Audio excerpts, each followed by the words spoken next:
Meanwhile, after more than 7 months of war in Gaza and multiple rounds of ceasefire talks failing, another effort at securing peace is on the anvil. Prospects have emerged of resumption of mediated talks for Israel-Hamas ceasefire plan. Reports say a decision has been taken to resume the talks next week after the chief of Israel's Mossad intelligence agency met the head of CIA and the Prime Minister of Qatar in Paris.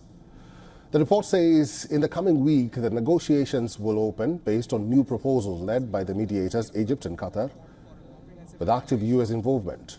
Washington's top diplomat Anthony Blinken held a phone call with Israeli War Cabinet Minister Benny Gantz about the new efforts to achieve a ceasefire deal and to reopen the border crossing in Gaza's southern city of Rafah. They also discussed the efforts to prevent conflict from expanding in the region. Another report suggests Egypt is continuing its efforts to reactivate the ceasefire negotiations and for the release and exchange of prisoners and detainees. The report added that Egypt was exerting all kinds of pressure on Israel to urgently allow aid and fuel that are stranded at the Rafah crossing after Israel closed the crossing early this month.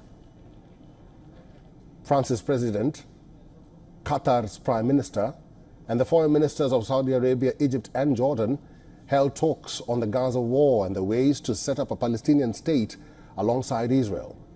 The meeting, organized by the French President Emmanuel Macron in Paris, comes amid growing international concerns over the war in Gaza.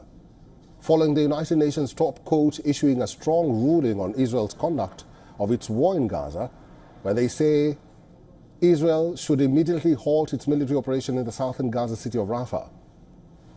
The Spanish government has demanded that Israel complies with the order. For all the latest news, download the WION app and subscribe to our YouTube channel.